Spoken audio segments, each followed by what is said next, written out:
Hello everyone, welcome back again to Vinamarg. आज हम लोग यूपीएससी सीएपीएफ का जो नेक्स्ट एग्ज़ाम है उसके क्वेश्चन को डिकोड करेंगे एंड ये कैसे फर्दर एग्ज़ाम में काम आएगा उसको भी हम विथ प्रूफ दिखाएंगे आपको। राइट, कैसे दिखाएंगे कि आपको कैसे पावर ऑफ पीवाईक्यू जो है वो चेंज करेगा फ्यूचर ईयर क्वेश्चन में which leads to your selection. Right, आज हम लोग डिकोड करेंगे 2015 का जो सीएपीएफ का एग्ज़ाम हुआ था उसके ज्योग्राफी सेक्शन में क्या पूछा हुआ था उसके बारे में देखेंगे। But before that I would like you to join the Telegram group. यहाँ से आप क्वेश्चन को प्रैक्टिस करो, ठीक है। क्वेश्चन यहाँ पे अपलोड हो जाता है, ठीक है, बिफोर द वीडियो। यहाँ से आप क्वेश्चन को चेक करो, एक बार सेल्फ प्रैक्टिस करो, ठीक है, आंसर लगाओ और फिर वीडियो देखने आओ और वहाँ से वैल्यू एडिशन करो जो भी वीडियो में बताया जा रहा है, ठीक है आपको, और फर्दर उसको रिवाइज करो। इतना बेनिफिट करेगा ना कि you will praise me in the examination, ठीक है, एग्ज़ाम टाइम में। नाउ यहाँ पे आप यूट्यूब पे ऑब्वियसली सब्सक्राइब कर लो ताकि फर्दर अपडेट्स मिलते रहें एंड इंस्टा पे ज्वाइन कर सकते हो नोटिफिकेशन या अदर चीज़ रिलेटेड इन्फॉर्मेशन के रिगार्डिंग, ठीक है। सेम आईडी है @विनामार्ग। टेलीग्राम पे जब जाओगे, ठीक है, तो टेलीग्राम में ये सर्च करना, यहाँ पे रिकमेंडेशन आ जाएगा। फर्दर यूपीएससी नहीं आता है तो ऐड कर लेना और ये फर्दर ज्वाइन कर सकते हो। ऑलरेडी हमने काफ़ी चीज़ें कंप्लीट कर रखी है, जैसे कि सीएपीएफ का ज्योग्राफी अभी कंटिन्यू कर रहे हैं। सीडीएस से हिस्ट्री हमने किया है, हुआ है ऑलरेडी, वीडियो अपलोडेड है, आप चेक कर सकते हो प्लेलिस्ट या कोर्स वाला जो सेक्शन है वहाँ पे। सीडीएस ज्योग्राफी ऑलरेडी कंप्लीट कर दिए हैं, ठीक है, इंडिया पॉलिटी कर दिए हैं। आगे आने वाले फर्दर एग्जाम्स का भी सारी चीज़ें अपडेट हो जाएंगी धीरे धीरे 1 बाय 1 करके, ठीक है। आज जो है स्टार्ट करते हैं 2015 का जो ज्योग्राफी सेक्शन का पहला क्वेश्चन है। क्वेश्चन क्या है कि लैंडफॉर्म से रिलेटेड है। 68 नंबर क्वेश्चन कह रहे कि various landforms observe on the surface of the earth are due to the. तीन स्टेटमेंट दिया हुआ है यहाँ पे, ठीक है। यहाँ पे ऑप्शन जो है क्या कह रहा है कि इसमें करेक्ट स्टेटमेंट बताना है आपको कि मैक्सिमम तीनों स्टेटमेंट करेक्ट हो सकता है या फिर दो या फिर एक भी स्टेटमेंट करेक्ट हो सकता है। आपका सिंगल यहाँ पे फोकस ऐसे टाइप ऑफ क्वेश्चन में होना चाहिए कि हमें एक गलत स्टेटमेंट बस निकाल देना है, ठीक है। अगर निकल गया तो फिर हम बाकी ऑप्शन को एलिमिनेट कर सकते हैं और उसके थ्रू हम आगे बढ़ सकते हैं। पहला ऑप्शन देखते हैं कि the difference in the type of structure of crustal material, ठीक है। पहला कह रहे हैं कि various land forms are observe on the surface of the earth, किसकी वजह से? Because of the differences in the type and structure of the crystal materials. कोई भी गलत स्टेटमेंट नहीं लग रहा है। डिफरेंट टाइप्स एंड स्ट्रक्चर होंगे, जैसे माउंटेन इलाके में माउंटेन टाइप ऑफ लैंडफॉर्म आपको देखने को मिलेगा, ठीक है। प्लेन में आपको कुछ अलग टाइप देखने को मिलेगा, डेजर्ट में आपको अलग देखने को मिलेगा, जो कोस्टल इलाका है वहाँ पे डिफरेंट टाइप ऑफ लैंडफॉर्म देखने को मिलेगा, जहाँ पे प्लेट्यूज और वो सब सारी चीज़ें हैं, ठीक है, वहाँ पे डिफरेंट टाइप ऑफ लैंडफॉर्म देखने को मिलेगा, ठीक है। तो ये डिफरेंट स्ट्रक्चर और टाइप के बेसिस पे ही है, बेस्ड ऑन द मटेरियल्स वहाँ पे वेरियस लैंडफॉर्म्स ऑब्जर्व किया जाता है। ये स्टेटमेंट ट्रू है। सेकेंड स्टेटमेंट कह रहा है कि differences in the land forming processes, जो अलग अलग टाइम पर लैंड फॉर्म हुआ है, ठीक है, तो उसके डिफरेंसेस की वजह से वेरियस लैंड फॉर्म्स हमें ऑब्जर्व करने को मिलता है on the surface of the अर्थ। ये भी बात ट्रू है। थर्ड स्टेटमेंट कह रहा है कि differential rates of the processes at different places on the earth surface. कह रहा है कि डिफरेंट रेट ऑफ प्रोसेसेस, मतलब कहीं पे देखोगे कि लेट से सेडिमेंटेशन की बात करते हैं, सेडिमेंटेशन की वजह से अलुवियल सॉइल बनता है, ठीक है, और यहाँ पे जो भी कैचमेंट एरिया है वो सब सारी चीज़ें। अब ये वाला फीचर जो है प्रोसेसेस, यहाँ पे देखो, यहाँ पे फास्ट फ्लोइंग रिवर्स लेकर आता है, ठीक है, कैचमेंट एरिया। तो यहाँ पे जो प्रोसेस होगा उसका फास्ट होगा देन कंपेयर टू जो साउदर्न साइड में लैंडफॉर्म बनेंगे उसके, ठीक है। तो वो डिफरेंशियल रेट ऑफ प्रोसेस जो भी एक्टिविटी होती है एट डिफरेंट प्लेसेस, उसकी वजह से भी वेरियस लैंडफॉर्म्स ऑब्जर्व किया जाता है on the surface of the अर्थ। तीनों स्टेटमेंट ट्रू है। राइट आंसर ऑप्शन इसका डी हो जाएगा, ठीक है। यहाँ पे थोड़ा पिक्टोरियली देखते हैं इस चीज़ को कि the foundation of surface topography, basically surface of the अर्थ पे कैसे कैसे लैंडफॉर्म बने हैं, उसके पीछे क्या रीज़न है। एक तो उसका मटेरियल स्ट्रक्चर देखने को मिलता है कि जो differences in the type and structure of the crystal material itself, उसकी वजह से, ठीक है। दूसरा जो है वो उसकी फॉर्मिंग प्रोसेस, किस टाइम पे क्या होता है कि variances in the specific land forming process, जैसे विंड की वजह से, वाटर की वजह से, आइस की वजह से, टेक्टोनिक एक्टिविटी की वजह से, उसकी वजह से डिफरेंट प्रोसेस की वजह से लैंड फॉर्म होता है। ना डिफरेंशियल रेट होता है, differential rate at which this process act at various location on the surface of the अर्थ, ठीक है। यही तीनों बताया था मैंने, पिक्टोरियली भी चीज़ें समझ में आ गई है, ठीक है। राइट आंसर ऑप्शन इसका डी हो जाएगा।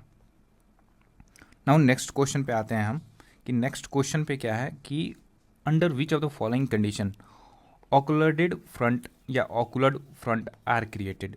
बेसिकली ऑक्लूड फ्रंट कैसे बनता है उसका कंडीशन हमें दिया हुआ है, 4 स्टेटमेंट दिया हुआ है, राइट। जो करेक्ट आंसर पूछा हुआ है यानी कि, और ऑप्शन देखोगे आपको तो मैक्सिमम 2 ही करेक्ट हो सकता है, यानी कि 2 गलत है, ठीक है। या फिर इस ऑप्शन को देखोगे तो इसके अकॉर्डिंगली 3 स्टेटमेंट भी गलत हो सकते हैं। आपको फाइंड आउट करना है कि कौन से स्टेटमेंट गलत है, ठीक है। Let's start. पहला है कि when the front remains stationary तब ऑक्लूड फ्रंट बनता है, तो ये स्टेटमेंट जो है गलत है। जब स्टेशनरी होगा तो ऑक्लूड फ्रंट कैसे बनेगा वहाँ पे, आप मुझे ये बताओ पहले, ठीक है। ऑक्लूड फ्रंट क्या होता है उसको हम लोग देखेंगे फर्दर एक्सप्लेनेशन में, बट जब फ्रंट रिमेन्स स्टेशनरी होता है तब ऑक्लूड फ्रंट नहीं बनता है, ये ध्यान रखना है। जब cold air masses moves to warm air masses, cold air mass जो है वो हेवी होता है, ठीक है, और वार्म एयर मास जो है वो लाइट होता है, ठीक है। तो यहाँ पे ये कंडीशन नहीं होता है। यहाँ पे कौन सी कंडीशन बनती है यहाँ पे, तो ये कोल्ड फ्रंट बनता है जब कोल्ड एयर मासेस ये मूव करता है टुवर्ड्स वार्म एयर मासेस, जैसे यहाँ पे, ठीक है। तो इस केस में जो है कोल्ड फ्रंट बनता है, ठीक है। क्यों? क्योंकि जो वार्म एयर मासेस जो है ऊपर उठ जाता है और यहाँ पे कोल्ड एयर मासेस सरफेस पे आ जाता है और इसकी वजह से कोल्ड फ्रंट होता है, ठीक है। When warm air masses moves to cold air masses, basically कह रहा है कि जब वार्म एयर मासेस जो है कोल्ड एयर मासेस के पास जाता है तब क्या होता है कि वार्म फ्रंट बनता है, ठीक है। फोर्थ स्टेटमेंट कह रहा है कि ये भी स्टेटमेंट नहीं होगा, है ना। फोर्थ कह रहा है कि when an air mass is fully lifted, जब एक एयर मास पूरी तरह से अपने सतह को छोड़ के उड़ जाता है एबव द लैंड सरफेस, तब जो है ऑक्लूड फ्रंट बनता है। तो ये बात ट्रू है, ठीक है।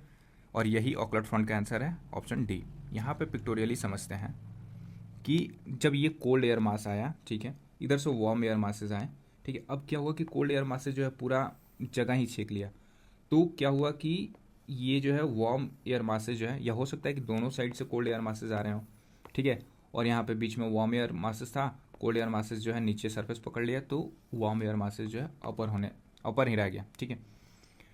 तो जब पूरी तरह से सरफेस को छोड़ दे वार्म एयर मासेस, तो उसको क्या कहते हैं, उसको ऑक्लूड फ्रंट कहते हैं, ठीक है। Occluded front is created exclusively when an air masses is fully lifted, याद रखना ये fully lifted word, above the land surface by advancing cold airs. इसका इम्पैक्ट क्या पड़ता है ऑक्लूड फ्रंट जब होता है, तो क्या इम्पैक्ट पड़ता है on the surface of the अर्थ, वो हम देखेंगे फर्दर। कि ये जो है प्रोलंग प्रिसिपिटेशन, यानी कि प्रिसिपिटेशन बहुत दिन हो जाते हैं आए हुए, ठीक है, ऐसे कंडीशन में। ये कंडीशन कब होता है, बेसिकली इंडिया में देखोगे तो ये विंटर वाले कंडीशन में होता है, ठीक है। स्पेशली दिल्ली वाले इलाके में जो स्मोक वाला रीजन है, स्मोक वाला कंडीशन बनता है वहाँ पे, तो वो इसी केस का एग्जाम्पल बोल सकते हो आप। सडन विंड शिफ्ट हो जाता है, मतलब जो विंड पैटर्न का जो शिफ्टिंग होती है वो सडनली शिफ्ट हो जाता है। टेम्परेचर ड्रॉप्स कर जाता है, बेसिकली ठंडा इलाका हो जाता है काफ़ी, ठीक है। विजिबिलिटी रिड्यूस हो जाता है ड्यू टू क्लाउड फॉर्मेशन। अब यहाँ पे जब कोल्ड एयर मासेस जब आ जाएंगे तो क्लाउड फॉर्मेशन हो जाएगा, डेंस हो जाएगा, विजिबिलिटी रिड्यूस हो जाएगी। तो जब भी हम कुआं देखते हैं ना, क्या बोलते हैं, fog, in general area Delhi में तो स्मोक दिखता है, फॉग वहाँ पे होता ही नहीं है, तो वहाँ पे क्या होता है कि विजिबिलिटी पूरी तरह से रिड्यूस हो जाता है। ये जो है एविएशन वाले कंडीशन जो होता है जब फ्लाइट उड़ता है उसके लिए ये बैड है, ठीक है। तो ये 5 रीजन पहले आगे क्वेश्चन में पूछा जा सकता है फर्दर कि इम्पैक्ट क्या पड़ता है ऑक्लूड फ्रंट का, तो इन सारे ऑप्शन में से कोई ना कोई ऑप्शन वहाँ पे होगा, स्टेटमेंट होगा, ठीक है। आप इजिली इसको कर सकते हो, ठीक है। 70 नंबर क्वेश्चन है कि कह रहा है कि स्टेटमेंट 1 एंड स्टेटमेंट 2, 2 स्टेटमेंट दिया हुआ है, कह रहा है कि catalytic hydrogenation is highest when the catalyst remain in the powdered form, ठीक है। सेकेंड स्टेटमेंट कह रहा है कि when a catalyst is in the powdered form its surface area becomes highest, तो जब पाउडर फॉर्म होगा तो उसका सरफेस एरिया काफ़ी ज़्यादा स्प्रेड होगा ना। आप पाउडर को गिरा दो सरफेस पे, तो जितना उसका सॉलिड पार्टिकल्स जितना जगह लेगा उससे ज़्यादा जगह लेगा वो पाउडर फॉर्म, ठीक है। तो ये स्टेटमेंट दोनों ट्रू है, ठीक है, और इसका करेक्ट एक्सप्लेनेशन भी है, राइट आंसर ऑप्शन इसका ए हो जाएगा। 74 नंबर कह रहा है कि which of the following factors is not connected with planetary wind system, planetary wind system से कौन सा फैक्टर कनेक्टेड नहीं है। तो यानी कि 3 स्टेटमेंट करेक्ट होगा, याद रखना होगा फर्दर प्लेनेटरी विंड सिस्टम का फैक्टर्स, ठीक है, आगे आने वाले एग्जाम्स के लिए। कौन सा नहीं है और क्यों नहीं है वो भी हम देख लेंगे। बट प्लेनेटरी विंड सिस्टम जो है उससे कौन सा कनेक्टेड नहीं है वो देखते हैं कि एक जो है latitudinal variation of the atmospheric heating, इसकी वजह से प्लेनेटरी विंड सिस्टम का ये फैक्टर है, लेटिट्यूडनल वेरिएशन होता है, लेटिट्यूड बेस्ड वेरिएशन देखने को मिलता है इन द एटमॉस्फेरिक हीटिंग, जिसकी वजह से प्लेनेटरी विंड सिस्टम जो है वो डिफरेंट होता है। Emergence of the pressure belt की इमर्जेंस की वजह से भी प्लेनेटरी विंड सिस्टम में इफेक्ट करता है, इन्फ्लुएंस करता है, तो ये भी एक फैक्टर है। अर्थ का रिवॉल्यूशन, यहाँ पे देखना रिवॉल्यूशन बोल रहा है, अर्थ का रिवॉल्यूशन अराउंड द सन, इससे कोई फर्क नहीं पड़ता है प्लेनेटरी विंड सिस्टम में। यहाँ पे अगर रोटेशन लिखता, ठीक है, तो रोटेशन की वजह से होता है, ये बात ट्रू है। Now migration of the pressure belts due to the apparent path of the sun, बिल्कुल ITCZ की बात कर रहा है, ठीक है, और ये भी स्टेटमेंट ट्रू है। राइट आंसर ऑप्शन जो गलत है वो सी हो जाएगा, गलत नहीं basically not the factor of planetary wind revolution, वो कौन सा हो जाएगा, ऑप्शन सी। नेक्स्ट है 75 नंबर। 75 नंबर क्या कहता है कि लिस्ट 1 है वॉल्केनो वाला और लिस्ट 2 लोकेशन का, ठीक है, इसको मैच करना है। और पहला कह रहा है कि सील्ड वॉल्केनो हमें कहाँ देखने को मिलेगा, कंपोजिट वॉल्केनो, कैल्डेरा, और फिर फ्लड बेसाल्ट प्रोविंसेस, ये सब कहाँ पे देखने को मिलेगा। तो बेसिकली जो सील्ड वॉल्केनो है ये कहाँ पे देखने को मिलेगा, हवाईयन में, ठीक है। कंपोजिट वॉल्केनो कहाँ पे देखने को मिलेगा, तो ये फिलीपींस में। कैल्डेरा कहाँ पे आपको देखने को मिलेगा, तो कैल्डेरा जो है बेसिकली इंडोनेशिया में देखने को मिलेगा। फ्लड बेसाल्ट प्रोविंस कहाँ पे देखने को मिलेगा, इंडिया में। राइट आंसर ऑप्शन इसका डी हो जाएगा, ठीक है। यहाँ पे पिक्टोरियली समझते हैं कि सील्ड वॉल्केनो जो है इसका लावा फ्लो, बेसिकली ये क्या होता है इसका सील्ड वॉल्केनो में कि हाइट इसका कम होगा, ठीक है, लेकिन जो इसका सरफेस एरिया होगा वो बहुत ज़्यादा होगा, बहुत दूर तक फैला रहेगा, यानी कि कंटिन्यूअस फ्लो, यानी कि स्लो फ्लो होगा बट कंटिन्यूअस होगा, ठीक है, और काफ़ी दूर तक जाएगा। तो ये है हवाईयन आइलैंड में ऐसा देखने को मिलेगा। सेकंड जो है कंपोजिट वॉल्केनो, कंपोजिट वॉल्केनो को और भी दूसरे नाम से जाने जाते हैं, एक तो स्ट्रेटो वॉल्केनो बोलते हैं, कंपोजिट वॉल्केनो को ही स्ट्रेटो वॉल्केनो बोलते हैं, ठीक है। या ये जो है कंपोजिट वॉल्केनो या स्ट्रेटो वॉल्केनो सबसे most dangerous volcano type of होता है, यानी कि इसका इरप्शन जो है बहुत रैपिड होता है, ठीक है। यहाँ पे देखोगे तो ये लावा है, ठीक है, ये सरफेस है, यहाँ से इरप्ट होकर काफ़ी ऊपर तक जाएगा, राइट, यहाँ से गैसियस चीज़ें निकलती है, ठीक है, water vapour, gas, carbon, nitrogen, oxygen जो भी है वो सब निकलेंगे, एस लेयर यहाँ पे बना रहेगा, ठीक है। तो इसका जो स्टीप होगा वो काफ़ी स्टीप होगा, मतलब बेसिकली इसका इंक्लाइनेशन होगा, स्लोप होगा वो काफ़ी स्टीप होगा। अब यहाँ पे 2 वर्ड दिख रहा है, क्रेटर और लावा। तो जो वेंट के थ्रू जाता है, ठीक है, वो क्या जाता है, लावा जाता है। नीचे जब रहता है तो मैग्मा के फॉर्म में रहता है, ऊपर जैसे जाता है वो लावा के फॉर्म में बाहर आ जाता है, ठीक है। और ये किसके थ्रू जाता है, एक वेंट होता है, मतलब जैसे पाइप बोलते हैं ना उस तरह से वेंट, उसको वेंट बोलते हैं, ठीक है।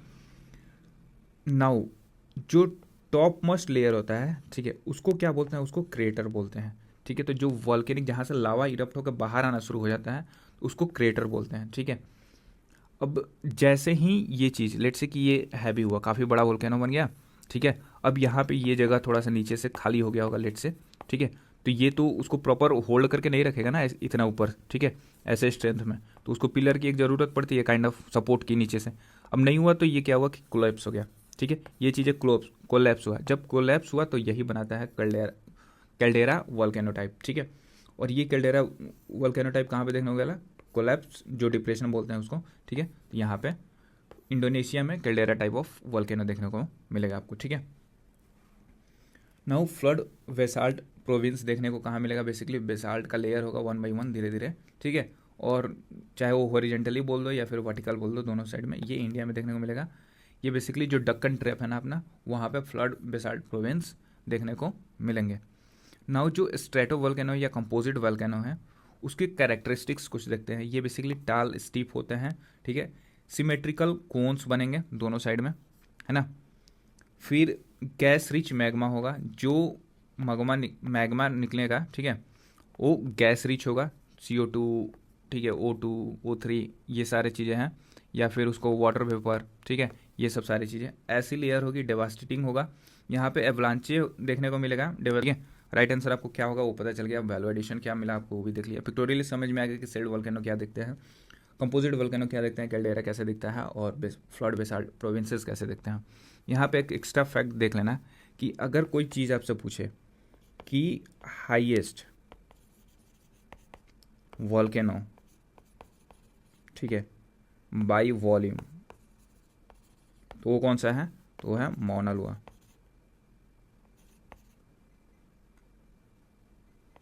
जो भी है मौना लोआ आप देख लेना। इसका स्पेलिंग ये कहाँ पे है, ये हवाई में है। हवाई कहाँ पे है, यूएसए के पास में, बेसिकली पैसिफिक ओशियन में, ठीक है। तो ये देख लेना कि highest volcano of the world बोले बाई वॉल्यूम तो मौना लोआ, और हाईएस्ट एक्टिव वोल्केनो बोले ना तो सिनकेल्ड्रा वहाँ पे आपको देखने को मिलेगा, चिले और अर्जेंटीना के बॉर्डर में, बेसिकली एंडीज माउंटेन का वो पार्ट है, ठीक है। आएगा एग्जाम फर्दर तो आपको दिखा देंगे। ना वो लैंडफॉर्म्स से रिलेटेड दूसरा क्वेश्चन है, एंड देन लोकेशन। आज के जो सेशन है वहाँ पे देखो अलुवियल फैंस ये कहाँ पे मिलते हैं, तो अलुवियल फैंस जो है बनते हैं माउंटेन फुट हिल्स में, ठीक है। अलुवियल फैंस ऑलरेडी मैंने एक्सप्लेन कर दिया है कि क्या होता है वहाँ पे प्रीवियस वीडियोज़ में। एक्चुअली वी शेप्ड वैली कैसा होता है, तो वी शेप्ड वैली जो है माउंटेन एरियाज़ में देखने को मिलेगा। डेल्टाज कहाँ पे देखने को मिलेगा, कोस्ट में देखने को मिलेगा। और ऑक्सबो लेक कहाँ पे देखने को मिलेगा, लोअर रीच ऑफ रिवर में देखने को मिलेगा, ठीक है। तो पहला का आंसर जो है, पहला का जो करेक्ट मैच है वो 4 हो जाएगा, दूसरा का 1 हो जाएगा, तीसरा का 2 हो जाएगा, एंड चौथा का 3 हो जाएगा, ठीक है। तो राइट आंसर ऑप्शन ये हो जाएगा। पिक्टोरियली इस चीज़ को समझ लेते हैं कि जब माउंटेन से जब एक ग्लेशियर पिघलता है और यहाँ से फर्दर निकलता है तो ये माउंटेन खुद एक वैली बनाता है, ठीक है। तो यहाँ से वैली से ट्रेवल होते हुए वी शेप्ड वैली बनाता है, ठीक है, माउंटेन एरिया में। यहाँ पे हाई एनर्जी वर्टिकल इरोजन देखने को मिलता है, ठीक है। काफ़ी सारे सेडिमेंट्स, मटेरियल्स, मिनरल्स लेकर आता है ये। तो जैसे ही ये प्लेन में आता है तो ये सबसे पहले क्या बनाएगा कि एक तो सेडिमेंट लेकर आया है तो काफ़ी रिच सॉइल होगा, इसलिए अलुविया, ठीक है। ये साथ में काफ़ी गाद बनाता है जिसको हम लोग सेडिमेंट्स बोलते हैं, ठीक है। तो ये अलुवियल फैंस का फॉर्मेशन जो है जैसे है माउंटेन फुट हिल्स में आएगा स्टार्टिंग में। अब यहाँ से धीरे धीरे पानी जो है निकलना स्टार्ट होगी, ठीक है, मियांडरिंग करेगा कुछ इधर उधर और फर्दर जाकर डेल्टा बना देगा। ये मियांडरिंग वाला केस जो है ये कैसा है, ऑक्सबो लेक का फॉर्मेशन करेगा lower reach of the river में, ठीक है। और जो डेल्टाज हैं वो फर्दर जैसे ही ओशंस में एंटर करता है, सी में एंटर करता है, तो वहाँ पे वो डेल्टा का फॉर्मेशन बनाएगा, ठीक है। तो आपको करेक्ट पाथ भी पता चल गया, सीक्वेंस भी पता चल गया, लैंडफॉर्म्स और फीचर कहाँ पे देखने को मिलेगा वो भी आइडिया लग गया। नाउ 81 नंबर है कि ट्रॉपिकल साइक्लोन प्लस लोकेशन। इसके साइक्लोन्स कहाँ पे बोलते हैं, तो साइक्लोन्स बेसिकली इंडिया में बोलते हैं। हुरिकन्स कहाँ पे बोलते हैं, साइक्लोन को ही, ट्रॉपिकल साइक्लोन को, ये बेसिकली हुरिकन्स यूएसए में बोलते हैं।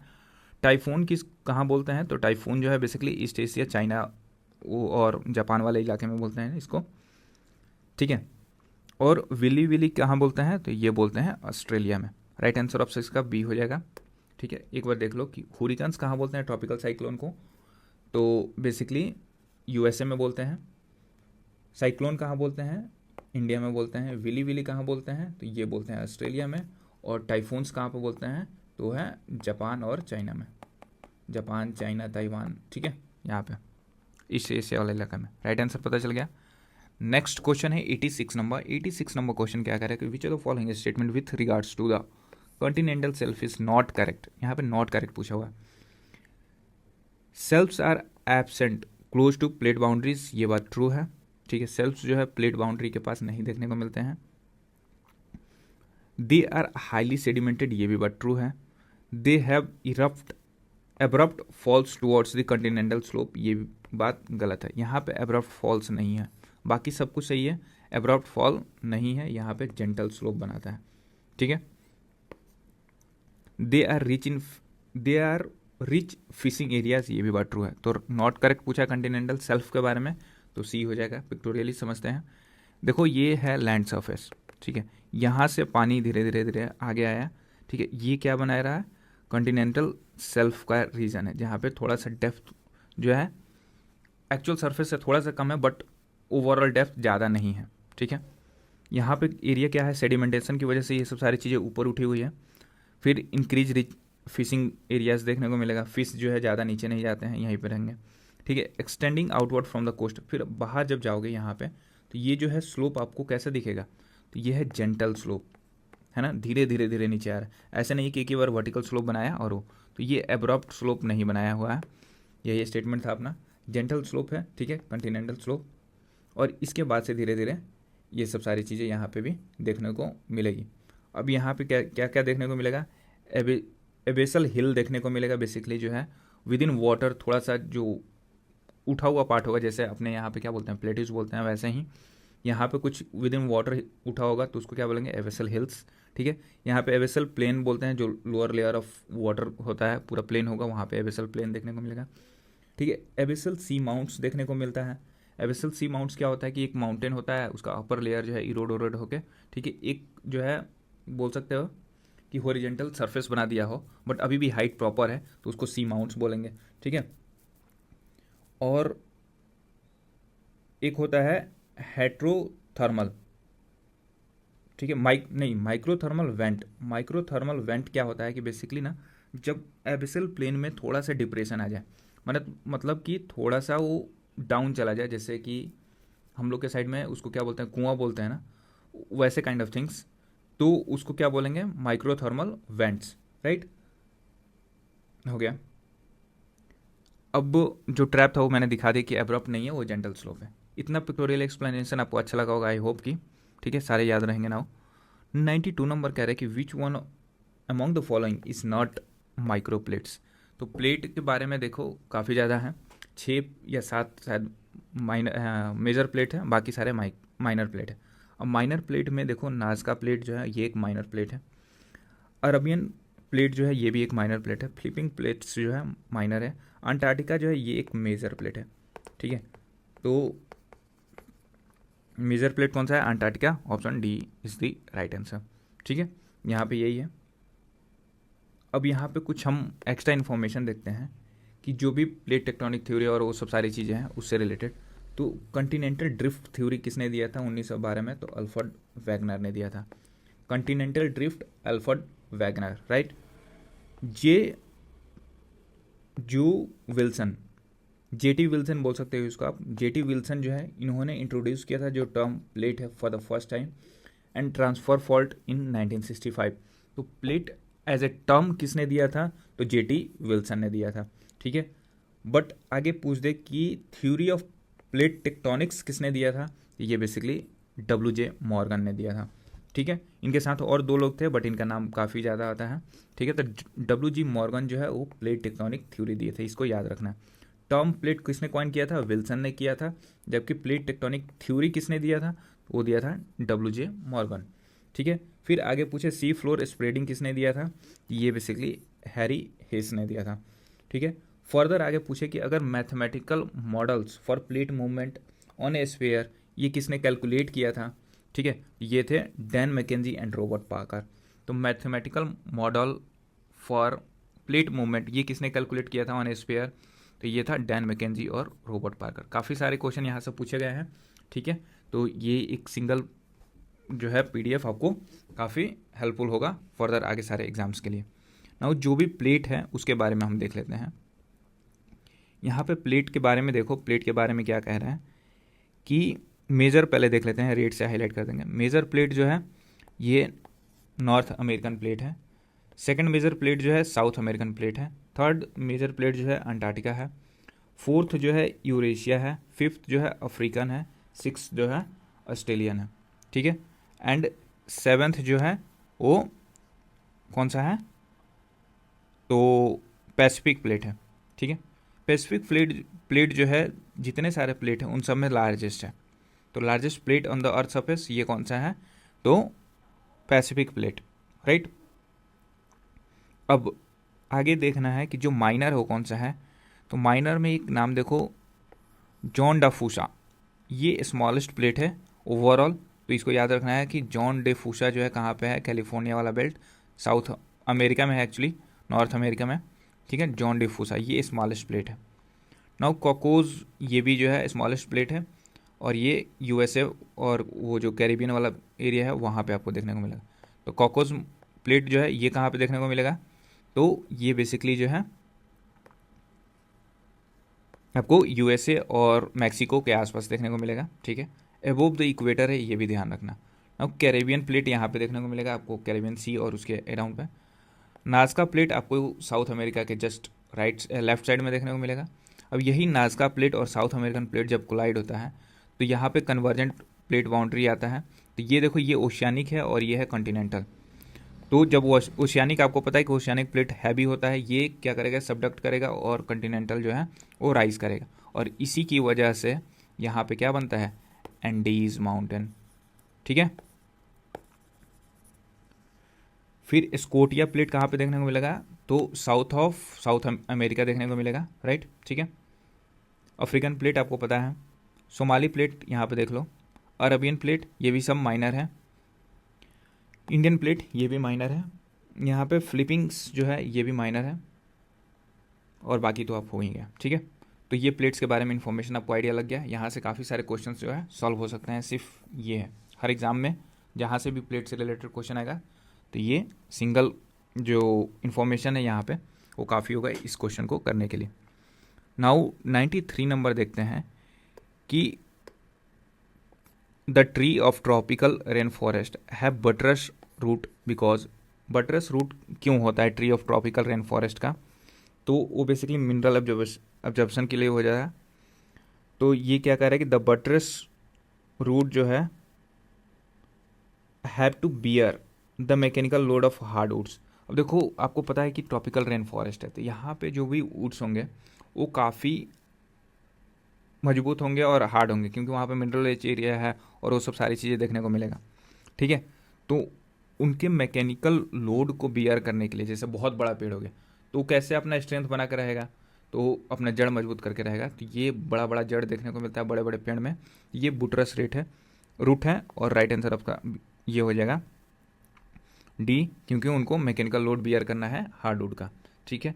बेसिकली यहाँ से क्या होता है कि ये एरियल एक्सटेंशन करते हैं of lateral surface of root. यहाँ पे देखो धीरे धीरे इंप्रूव करते जाते हैं अपने एरिया को और भी आगे। ठीक है। ताकि एक प्रॉपर होल्ड बना रहे। ठीक है। और जो भी न्यूट्रिशन है वो सॉइल से वो एक्सट्रैक्ट कर सके इन ए लार्ज नंबर, ताकि उस जो बड़े पेड़ हैं उसको सर्वाइव कर सके ये ज़्यादा दिन तक। नाउ स्टेटमेंट 1 जो है कह रहे कि all the energy received by the earth is from the sun through electromagnetic radiation. ये भी बात ट्रू है कि जितनी भी एनर्जी रिसीव होता है by the earth from the sun, ये कैसे होता है, थ्रू इलेक्ट्रोमैग्नेटिक रेडिएशन के थ्रू। ठीक है। सेकेंड स्टेटमेंट कह रहा है कि the earth also radiate back all the received energy through various ways to maintain that heat budget of the planet. ये भी बात सही है कि अर्थ से आने वाले जो एनर्जी होते हैं उसको इलेक्ट्रोमैग्नेटिक रेडिएशन के थ्रू आता है वो। ठीक है। और उसको इंसोलेशन कहते हैं। और जो सेकंड पार्ट है जो हीट बजट है, बेसिकली अर्थ जो है रेडिएट बैक भी कर देता है ऑल, यहाँ पे ध्यान रखना, ऑल द रिसीव्ड एनर्जी, जितना आता है उतना ही ये रिवर्ट बैक कर देता है, और इसलिए वो हीट बजट मेंटेन रहता है, बैलेंस रहता है। ठीक है। इसका बिकॉज वाला भी सही है, पहला दोनों स्टेटमेंट सही है और एक्सप्लेनेशन भी इसका ट्रू है। ठीक है। यहाँ पे थोड़ा हीट बजट और बाकी सारी चीज़ें देख लेते हैं तो जल्दी कि देखो, जो सन से आता है सोलर रेडिएशन टुवर्ड्स अर्थ, ये इसको क्या बोलते हैं, शॉर्ट वेव सोलर रेडिएशन बोलते हैं। जो अर्थ से रिफ्लेक्ट करके वापस चला जाता है इन द एटमोसफेयर, वो क्या बोलते हैं, उसको लॉन्ग वेव टेरेस्ट्रियल रेडिएशन बोलते हैं। इसको याद रखोगे। नाउ जो सन से आता है उसको क्या बोलते हैं, इंसोलेशन। ठीक है।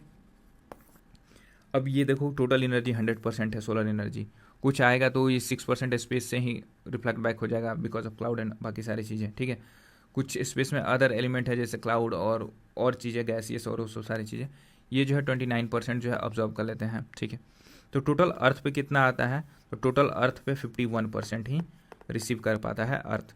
ठीक है। जिसमें कि 17% जो है वाटर ऑब्जर्व कर लेता है और 34% जो है लैंड पे आता है। ठीक है।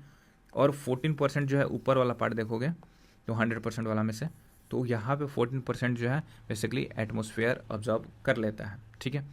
तो ओवरऑल जो अर्थ पे आता है based on land and water, land पे कितना आता है 34% एंड वाटर पे 17% ऑब्जर्व करता है, और ये टोटल कितना हो 51% सोलर रेडिएशन अर्थ ऑब्जर्व करता है इन टोटल।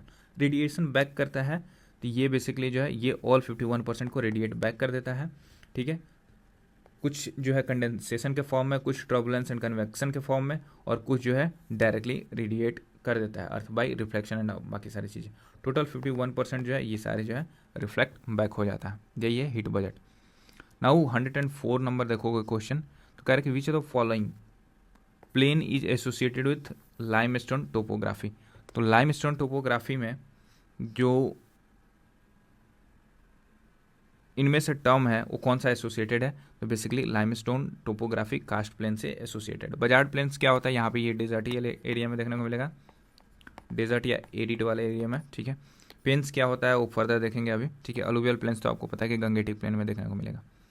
अब ये है कास्ट प्लेन, ये जो है लाइमस्टोन टोपोग्राफी का एक फीचर है। यहाँ पे देखो क्या होता है कि अंडरग्राउंड वाटर का फ्लो की वजह से लाइमस्टोन में, ठीक है, तो लाइमस्टोन में अंडरग्राउंड वाटर की वजह से जो है कास्ट टोपोग्राफी का फॉर्मेशन होता है। यहाँ पे कुछ आपको दिख रहा होगा समथिंग हैंगिंग, यहाँ पे कुछ दिख रहा होगा समथिंग रेज, इसको क्या बोलते हैं, तो इसको स्टेलेक्टाइट और स्टेलेग्माइट बोलते हैं। सीडीएस वाले में तो मैंने एक्सप्लेन किया हुआ है, बट फिर भी देख लो। यहाँ से देखो स्टेलेग्माइट किसको बोलते हैं, तो ये है ग्राउंडेड, ग्राउंड से जो अप उठा होगा ना, तो उसको यहाँ पे जी से याद रखना कि जो जी से ग्राउंड होता है, ग्राउंड से थोड़ा सा ऊपर उठा होगा उसको स्टेलेग्माइट बोलते हैं। स्टेलेक्टाइट किसको बोलते हैं, जो टी से मतलब टंगा हुआ है या फिर वैसे, तो उसको आप बोल सकते हो कि स्टेलेक्टाइट जो है वो ऊपर से लटका हुआ है from the above surface. Now यहाँ पे कुछ केव फीचर आता है, कुछ समथिंग रेज पार्ट आता है, अलग अलग इसका नाम होगा, तो ये भी आप ध्यान रखना। ये कास्ट टोपोग्राफी का फॉर्म है और ये बेसिकली लाइमस्टोन टोपोग्राफी जो है इसमें देखने को मिलता है। अब जो पहला है बजार्ड प्लेन्स, राइट। बजार्ड प्लेन्स जो है उसके बारे में क्या इन्फॉर्मेशन है कि ये जो है ये base of the mountain range बोलते हैं इसको, और ये कहाँ पे देखने को मिलता है, एरिड और सेमी एरिड रीजन में देखने को मिलता है। बेसिकली मान के चलो कि कोई एरिड रीजन है, वहाँ पे कुछ माउंटेन है, इसके आसपास में एक छोटा सा जगह थोड़ा सा उठा होगा, ठीक है, तो इसके जस्ट पास में ही, ठीक है, उसको बजार्ड प्लेन्स बोलते हैं। नाउ डी नंबर जो है पेनी प्लेन्स, ये क्या होता है कि ये एक लो रिलीफ लैंड सरफेस होता है जो कि फॉर्म्ड होता है बाय लॉन्ग टर्म इरोजन। मतलब जो इरोजन जो है काफ़ी लंबा टर्म से आता हो, ठीक है, काफ़ी लंबे टर्म से हो रहा हो, तो वहाँ पे लो रिलीफ लैंड सरफेस बन जाता है और उसको पेनी प्लेन बोलते हैं। यहाँ पे एग्जांपल देख लो, यहाँ पे देखो इरोजन काफ़ी टाइम से हो रहा है, ठीक है, अब यहाँ पे कुछ सरफेस बन गया, अब एक्चुअल जो सरफेस है यहाँ का उससे तो थोड़ा सा नीचे होगा, ठीक है, लेकिन इरोडेड फॉर्म में, तो उसको पेनी प्लेन बोलते हैं, ठीक है। और इसका एग्जाम्पल यहाँ पे देख लो क्या है कि पेनी प्लेन का एग्जाम्पल है बेल्चर आइलैंड्स, जो कि हडसन बे में देखने को मिलता है कनाडा, ठीक है। तो फर्दर पूछ दे कि बेल्चर आइलैंड्स कहाँ पे देखने को मिलेगा, कनाडा में है, और हडसन बे तो ऑब्वियसली आपके आसपास में ही है। आसपास इन द सेंस जो भी यहाँ पे ओरिजन है, क्या कहते हैं, ग्रीनलैंड और कनाडा वाला पार्ट है, यहाँ पे हडसन बे देखने को मिलेगा, ठीक है। तो बेल्चर आइलैंड्स कहाँ है, कनाडा। पेनी प्लेन का एग्जाम्पल कौन है, बेल्चर आइलैंड्स, ठीक है। अब यहाँ पे few question more. Regur soil is much suitable for the cultivation, ये क्वेश्चन काफ़ी बार आया हुआ है, ठीक है। इवन सीडीएस जो 2026 का फर्स्ट पेपर था वहाँ पे भी रगर सॉइल से रिलेटेड क्वेश्चन आया हुआ है। ऑलरेडी हमने सीडीएस वाले में डिस्कशन भी किया हुआ है। तो ये रगर सॉइल जो है मच सुटेबल है for cotton cultivation, right. Now और ये कहाँ पे देखने को मिलता है, तो बेसिकली ब्लैक सॉइल में देखने को मिलता है, ठीक है। कॉटन सॉइल का कल्टीवेशन जो है ब्लैक सॉइल को ही रगर सॉइल बोलते हैं, ये याद रखना। 108 ये कह रहा है कि which of the following is the correct order of west following rivers in term of decreasing size of the river basin. यहाँ पे डिक्रीजिंग साइज बोला है, वो भी कैसा है, वेस्ट फॉलोइंग रिवर्स का। तो डिक्रीजिंग नंबर जो है वो सबसे, यानी कि सबसे ज़्यादा वाला पहले आएगा, तो सबसे ज़्यादा इन सारे ऑप्शन में से नर्मदा का सबसे ज़्यादा है, ठीक है। उसके बाद से जो है तापी का आएगा, फिर जो है माही का आएगा, नर्मदा, तापी, माही और साबरमती। साबरमती वाला क्वेश्चन ऑलरेडी हमने देखा है कि साबरमती आश्रम का बहुत छोटा कैचमेंट एरिया या फिर रिवर बेसिन है, ठीक है, तो उससे भी आप गेस कर सकते हो प्रीवियस ईयर क्वेश्चन के बेसिस पे, ठीक है। नर्मदा का सबसे ज़्यादा है, यहाँ पे ये सीक्वेंस देख लेना, राइट आंसर ऑप्शन डी हो जाएगा।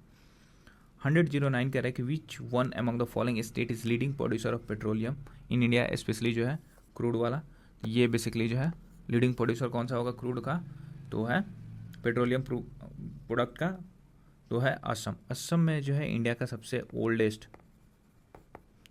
पेट्रोलियम प्लांट है, उसका नाम क्या है, दिग्बोई।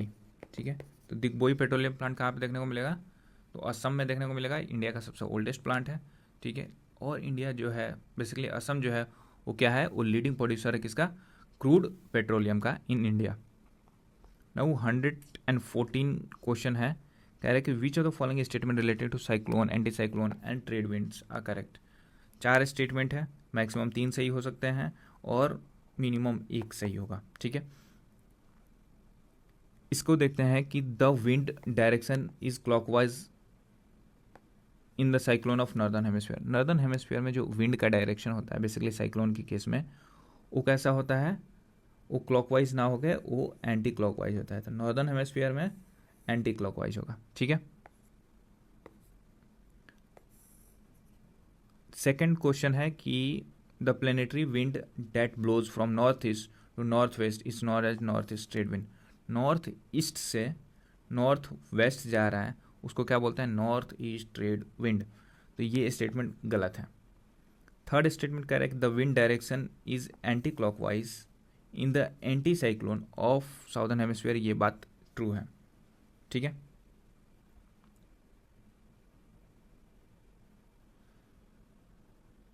अब नेक्स्ट है कि both westerlies and trade winds originate from सब ट्रॉपिकल हाई, ये भी बात ट्रू है। ठीक है, राइट आंसर ऑप्शन जो है इसका ए हो जाएगा। यहाँ पे ध्यान देना कि ये एंटी क्लॉकवाइज किस में होगा, तो एंटी साइक्लोन में होगा। साइक्लोन में बोले साउदर्न हेमिस्फीयर में, तो साइक्लोन यहाँ पे साइक्लोन जो है ये क्लॉकवाइज होता है, राइट, साउदर्न हेमिस्फीयर में। बट एंटी क्लॉकवाइज कहाँ पे होगा साइक्लोन, वो नॉर्दर्न हेमिस्फीयर में। ठीक है, इसका याद रखना। राइट आंसर ऑप्शन ए हो जाएगा। ये चीज़ आप देख सकते हो एक बार पॉज करके स्क्रीन, ये वाले पार्ट। ठीक है, नाउ इवेपोराइट्स क्या होता है उसके बारे में, ये बेसिकली एक रॉक है ना, और ये क्या होता है वो देख लेते हैं। जैसे कि इंटेंस इवेपोरेशन हुआ, राइट, एक एरिड एरिया में होता है ये। ठीक है, और यहाँ पे क्या होगा, रिसीडिंग सैलो वाटर्स जो है नीचे धीरे धीरे आ जाएगा। अब क्या बनेगा, यहाँ पे एक क्रिस्टल डिपॉजिट बन जाएगा। ठीक है, जिसको रॉक सॉल्ट या जिप्सम बोलते हैं हम लोग, है ना। ये क्या होता है, ये स्पेसिफिक कैटेगरी ऑफ रॉक होता है इवेपोराइट्स, यानी कि ये वाला पार्ट जो फॉर्म्ड होता है by crystallization of minerals occurring as a result of the evaporation of aqueous solution such as rock salt और जिप्सम। तो रॉक सॉल्ट और जिप्सम को क्या बोलते हैं, बेसिकली इवेपोराइट्स बोलते हैं। और ये क्या होता है, एक तरह का रॉक होता है। क्यों होता है वो हमने देख लिया कि एरिड रीजन में बहुत ज़्यादा इवेपोरेशन हो जाएगा और उसकी वजह से ये फीचर देखने को मिलेगा। तो इंडिया में ये फीचर इवेपोराइट्स वाला कहाँ देखने को मिलेगा, गुजरात राजस्थान वाले बेल्ट में इजीली देखने को मिल जाएगा। नाउ स्टेटमेंट 116 क्वेश्चन का स्टेटमेंट 1 क्या कह रहा है कि in Indian Ocean tsunami of 2004 occurred along a subduction zone along the west coast of Sumatra. Second statement कह रहा है कि along the Sumatra coast the Indian Australian plate converges below the Eurasian plate. दोनों statement true है कि Indian Ocean tsunami जो है 2014 का आया था on the subduction zone along the west coast of Sumatra. ठीक है, यहाँ पे ध्यान रखना है कि वेस्ट कोस्ट भी कहा है, दूसरा सुमात्रा भी कहा है। अलोंग वो भी सबडक्शन जोन है ना। Along the Sumatra coast the Indian Australian plate converge करता है, ठीक है, बिलो द यूरोशियन प्लेट। तो ऑब्वियसली बात है कि जो इंडो ऑस्ट्रेलियन प्लेट होगा, ठीक है, ये इंडो ऑस्ट्रेलियन प्लेट है और ये जो है जो यूरेशियन प्लेट है बड़ा सा, इसके अंदर कन्वर्ज होगा। यहाँ पे देखोगे तो ये थोड़ा सा ओशियानिक क्रस्ट की बात होगी, यहाँ पे देखोगे तो कॉन्टिनेंटल क्रस्ट की बात होगी। तो ओशियानिक थोड़ा सा हैवी होने की वजह से वो सबडक्ट होगा तो सबडक्शन जोन बनेगा। ये स्टेटमेंट यहाँ से ट्रू हो गया, ठीक है। और ये क्या कर रहा है, कन्वर्ज कर रहा है, ठीक है, दोनों प्लेट एक दूसरे के आसपास आ रहे हैं, ठीक है, डाइवर्ट तो हो नहीं रहा है, तो ये कन्वर्जन वाला भी सही है। दोनों स्टेटमेंट एक दूसरे को एक्सप्लेन कर रहा है और जो है राइट आंसर ऑप्शन ए हो जाएगा। और यही जो सबडक्शन जोन की वजह से जो सुनामी आती है, अब यहाँ पे काफ़ी तेज़ हवा बहता है, ठीक है। अब हवा बहने की वजह से जब सबडक्शन जोन आएगा, ठीक है, तो ये लेयर जो है इसके कंपेयर में तो उठेगा ही ना, ठीक है, और यहीं पे 2004 का सुमात्रा का सुनामी आया था। ठीक है, यही रीज़न था। तो आज का अपना सेशन काफ़ी लंबा रहा है बट काफ़ी इन्फॉर्मेटिव रहा है, काफ़ी एक्सप्लेनेशन की ज़रूरत पड़ी है यहाँ पे। आई होप कि आपको सही लगा होगा। नेक्स्ट मैं 2024 का मैं बताऊँगा और उसमें दिखाऊंगा कि कैसे जो है एक क्वेश्चन दूसरे क्वेश्चन से इंस्पायर्ड होकर आता है। ठीक है, वो सारी चीज़ें मैं दिखाऊंगा। अपार्ट फ्रॉम दैट एक्सप्लेनेशन भी पिक्टोरियल ले दूंगा। ठीक है, तो आई होप कि you like the today session. Do share with your friends and subscribe for further updates. Thank you so much for watching. ठीक है।